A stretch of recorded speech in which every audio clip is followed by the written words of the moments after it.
But there's a reason. There's a reason.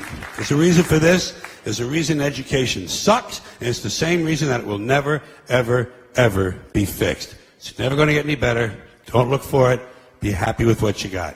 Because the owners of this country don't want that. I'm talking about the real owners now. The real owners, the big wealthy business interests that control things and make all the important decisions. Forget the politicians. The politicians are put there to give you the idea that you have freedom of choice. You don't. You have no choice. You have owners. They own you. They own everything. They own all the important land. They own and control the corporations. They've long since bought and paid for the Senate, the Congress, the state houses, the city halls. They got the judges in their back pockets.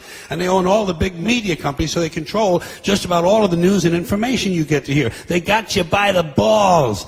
They spend billions of dollars every year lobbying to get what they want.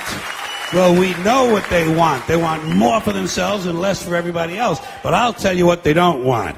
They don't want a population of citizens capable of critical thinking. They don't want well-informed, well-educated people capable of critical thinking. They're not interested in that. That doesn't help them.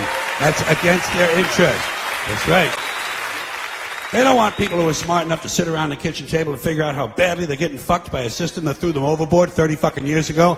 They don't want that. You know what they want? They want obedient workers. Obedient workers. People who are just smart enough to run the machines and do the paperwork and just dumb enough to passively accept all these increasingly shittier jobs with the lower pay, the longer hours, the reduced benefits, the end of overtime, and the vanishing pension that disappears the minute you go to collect it. And now they're coming for your Social Security money. They want your fucking retirement money. They want it back so they can give it to their criminal friends on Wall Street. And you know something? They'll get it. They'll get it all from you sooner or later because they own this fucking place. It's a big club, and you ain't in it. You and I are not in the big club. By the way, it's the same big club they use to beat you over the head with all day long when they tell you what to believe. All day long, beating you over the head in their media, telling you what to believe, what to think, and what to buy. The table is tilted, folks. The game is rigged. And nobody seems to notice. Nobody seems to care. Good, honest, hard-working people, white collar, blue collar, doesn't matter what color shirt you have on. Good, honest, hard-working people continue. These are people of modest means. Continue to elect these rich cocksuckers who don't give a fuck about them. They don't give a fuck about you. They don't give a fuck about you. They don't care about you at all. At all. At all. Yeah. You know? And nobody seems to notice, nobody seems to care. That's what the owners count on, the fact that Americans will probably remain willfully ignorant of the big red, white, and blue dick that's being jammed up their assholes every day. Because the owners of this country know the truth. It's called the American dream, because you have to be asleep. The fact that it's cheap isn't necessarily a good thing at all, as I'll come to in a second. The fact that it's cheap is part of the hard problem of governance. The fact that it's cheap means any small state or even conceivably individuals could do this, and that is a very dangerous thing. There's only probably under $10 million per year, and maybe far less than that, being spent on geoengineering research. It's a mix of a handful of government grants and some private money, including support from Bill Gates. Bill Gates invests in geoengineering. Geoengineering destroys crops. Monsanto supplies the seeds to replace those crops. Bill Gates invests in Monsanto. So Bill Gates makes a ton of money. Monsanto makes a ton of money. And the small farmer gets squashed. Corn prices go higher because of a severe drought in this country. Where 41% of the country, or the world's supply of corn comes from. So corn prices are higher, the farmer has more money, so what does he do? He buys fertilizers, which drives up the mosaic stock, or he could purchase genetically modified seeds from Monsanto. You've got severe drought in Africa. In 2011, there was a severe drought. This is causing nothing but death. It's causing starvation, it's causing malnutrition, it's causing a severe water shortage. How do you grow anything without water?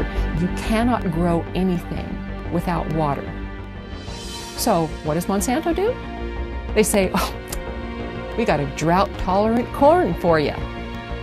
There's been an excessive push to get bioengineered crops into Africa. They look at severe conditions as an opportunity. They're disaster capitalists. Okay, so here you have farmers, and they've got flooding, they've got droughts, they've got everything that totally wipes them out. So what happens? Okay, if they plant it early enough in the year, they can go ahead and try and plant again. So buy more seed. Okay, buy Monsanto seed. So they're just raking up on that end of it. Okay, so if you can create enough weather manipulation, you can shorten growing seasons, you can create enough of that disaster, and you've got the seed supply, they've got to come to you.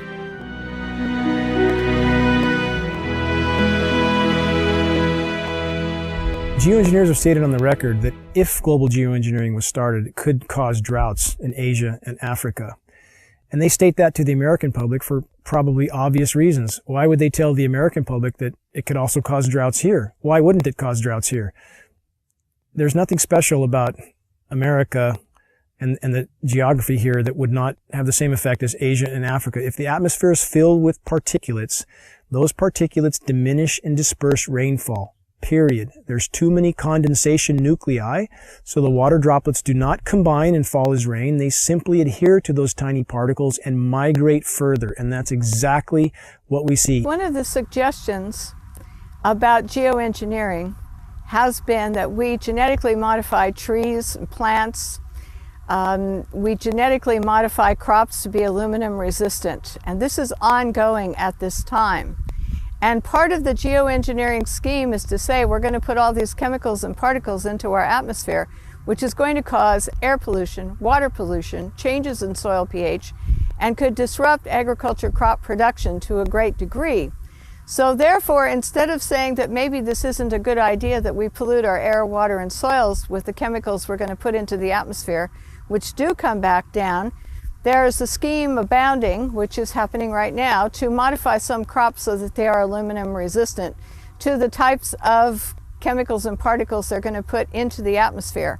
It's just going to get worse until the point where we're not going to be able to grow anything at all unless it's a Monsanto genetically modified, abiotic stress resistant seed. The chemical companies and the and Monsanto and all of these companies are working together to make us totally dependent on their products for growing corn or growing any kind of agricultural product or trees, whatever. We're going to corporatize not only where the rainfall goes and who gets it through geoengineering and weather modification schemes, but we're also going to say that these are going to be the only crops that are going to grow in areas where we're putting in toxic chemicals that are coming down and altering the soils. One of the most basic things about human society is that we need food and water. And these are two of the things that are most severely dependent upon good weather. Rain at the right time of the year, sunshine so crops can grow, not enough sunshine and they don't grow, too much water, the plants die, not enough water, the plants die. All of this goes back to the amount of food that's available. So if you starve people, they will be vulnerable. They will be much easier to manipulate and forced to do whatever a government wants them to do. So if you control how much food there is, or its availability, through things like the weather, or using the weather as a strategic tool militarily, you can, dramatically influence what's going on in a country. And by doing that over and over again, sequentially through a region, it's possible that you can change the political spectrum over an entire region by doing this over and over again. Maybe even, do it over a much wider region, create so much instability that you're able to, come in and say, oh, we have these wonderful fast-growing crops, genetically modified, and this, you'll have something to eat in less than 3 weeks, and I imagine that, if you can control the food supply, that you can then consolidate the financial and the political interests of a country. Could predicting the weather enable a group or specific entity to profit from that knowledge of knowing what type of weather or weather pattern will be? Absolutely. That's what all commodities are driven by. They're driven by predicting the weather, how the weather will be in a certain location, and that directly is correlated to the price of that commodity. Absolutely, there's no doubt.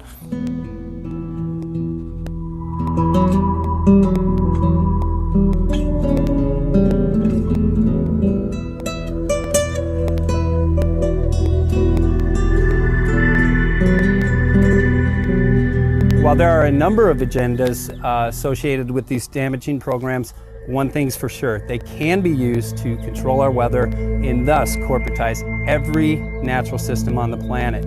This enables certain individuals to consolidate an enormous amount of both monetary and political power into the hands of a few at the expense of every living thing on the planet. Just by definition, the geoengineering programs are a direct assault on the most elemental aspects of nature. What we're doing when we modify the weather is we're changing the world's climate and we're changing the microclimates, and we are doing it.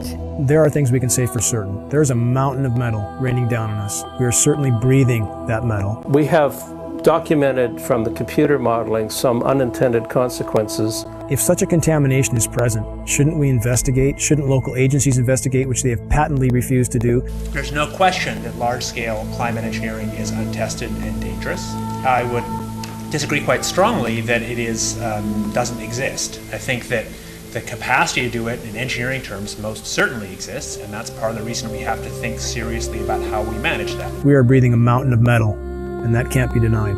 If geoengineering continues and the weather manipulation continues and genetic modification continues overtaking, we're going to lose our ability to grow good, nutritious food. We are going to lose our ability to thrive. I personally consider this ongoing toxic dumping into our atmosphere to be, along with nuclear radiation, the most dangerous threats to our health and to our environment. We've seen UV scales go off the charts, which are a known consequence of geoengineering, ozone destruction. We've seen rainfall patterns disrupted in ways that meteorologists don't seem to be able to explain or predict. The challenge that all of these weathermen face, all of them, whether they're aware of it or not, sooner or later they will be aware of it. And I went through a period after the epiphany of, how did I not see this sooner? How? I mean, seriously, I'm supposed to do this for a living. How did I not see this? We have seemed to have lost our moral fiber and our ethical compass when we talk about that we all should live within an experiment that somebody else is conducting. If you knew or could predict the weather at any given time, in any given area, then you control the fate of mankind and what they pay for everything. Washington is not responsive to the average person. It's responsive to commercial interests who can spend millions on campaigns now without restriction, who literally drive the policy making in Washington, D.C. I guess I'm under the belief that you can't control the weather. You know, I hope someday we could control the weather. Power becomes an addictive thing. We're taking what the Creator has created, usurping His authority, and bringing it under the authority of corporations. I'm worried that one person or one group would try to have that much leverage over the whole planet. I don't believe that anybody has the right to play God, especially when they're putting particles and chemicals into the atmosphere, which there's unintended and consequences that are known. We don't know it all. We cannot assume the role of creator without dire consequences. This is not a good idea, and this is not a reason to take and do a test. The atmosphere and the earth belong to all of us. It provides the food we eat, the air we breathe, the water we drink, and no one should have the right to own it. The biosphere is at risk from top to bottom. Though you have climate scientists calling for emergency geoengineering due to events like methane mass expulsion, which appears to be occurring in the Arctic. It would have a significant impact on the way that we operate. Notice it also has enormous political, social, and economic implications. And so we don't want to have some giant planetary oops, I mean capital oops, in which you have a loss of life. It's much, much harder to actually figure out the environmental risks and effectiveness of these new methods than it is to cook them up. They're creating an artificial environment to replace the natural environment. Shredded ozone layer, global drought, toxified soils, poison populations, don't these issues matter? Affecting ecosystems in ways we've never been able before. The whole concept of literally playing God with the technologies we have at our fingertips.